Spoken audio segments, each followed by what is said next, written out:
അല്ല, M M മണിയിൽ നിന്ന് നമ്മൾ ഇതിൽ കൂടുതലൊന്നും പ്രതീക്ഷിക്കുന്നില്ല. ഇത് എം എം മണിയുടെ മാത്രം അഭിപ്രായമാണോ അതോ സി പി എമ്മിന്റെ പൊതുവിലുള്ള അഭിപ്രായമാണോ എന്ന് സി പി എം ആണ് പറയേണ്ടത്. എന്തായാലും ഈ ഉള്ളിലിരിപ്പ് പുറത്തു വന്നു. നമ്മളൊരു സിനിമയ്ക്കകത്ത് സുരാജ് പഞ്ഞാറുമോട് പറയുമല്ലോ, എത്രയൊക്കെ മാന്യനായിട്ട് അഭിനയിക്കാൻ ശ്രമിച്ചാലും അവസാനം ഉള്ളിലെ ഫ്രോഡ് തള്ളി പുറത്തു വരുമെന്ന് പറഞ്ഞതുപോലെ സി പി എം നേതാക്കളുടെ ഉള്ളിലിരിപ്പ് പുറത്തു വന്നു എന്നുള്ളതേ ഉള്ളൂ.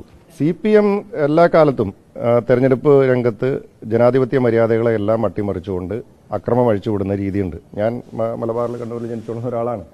പല സ്ഥലങ്ങളിലും നോമിനേഷൻ കൊടുക്കാനോ അല്ലെങ്കിൽ നോമിനേഷൻ കൊടുത്തു കഴിഞ്ഞാൽ സ്ഥാനാർത്ഥികൾക്ക് ഏജന്റുമാർക്ക് ബൂത്തിലിരിക്കാനോ പോലും അനുവദിക്കാത്ത സാഹചര്യം കണ്ണൂരിന്റെ പല പ്രദേശങ്ങളിലും, പ്രത്യേകിച്ച് പല ഗ്രാമങ്ങളിലും ഇന്നും നിലവിലുണ്ട്. ഇത് ഒരു ജനാധിപത്യ സംവിധാനമാണെന്ന് ആണെങ്കിൽ കൂടിയും ആ ജനാധിപത്യ മര്യാദകൾ ഒന്നും പാലിക്കാത്ത ഒരു പാർട്ടിയാണ്, ഫാസിസ്റ്റ് സ്വഭാവത്തോടുകൂടി പ്രവർത്തിക്കുന്ന ഒരു പാർട്ടിയാണ് സി പി എം, പ്രത്യേകിച്ച് മലബാർ മേഖലയിൽ.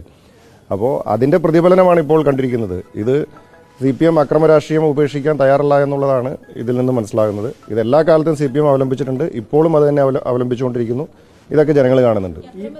അല്ല, തീർച്ചയായിട്ടും ഞാൻ പറഞ്ഞല്ലോ, സി പി എം ഏത് വിധേനയും തെരഞ്ഞെടുപ്പിനെ അട്ടിമറിക്കാനോ അല്ലെങ്കിൽ തെരഞ്ഞെടുപ്പ് വിജയിക്കാൻ വേണ്ടിയിട്ടുള്ള ശ്രമങ്ങൾ നടത്തിക്കൊണ്ടിരിക്കും.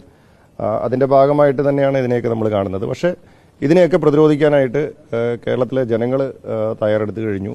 കേരളത്തിലെ ജനങ്ങൾ മനസ്സുകൊണ്ട് സി പി എമ്മിനെ അതുപോലെ തന്നെ ഈ സർക്കാരിനെയും വെറുത്തു എന്നുള്ളതിന്റെ തെളിവാണ് നമുക്ക് ഈ തെരഞ്ഞെടുപ്പിൽ കാണാൻ കഴിയുന്നത്.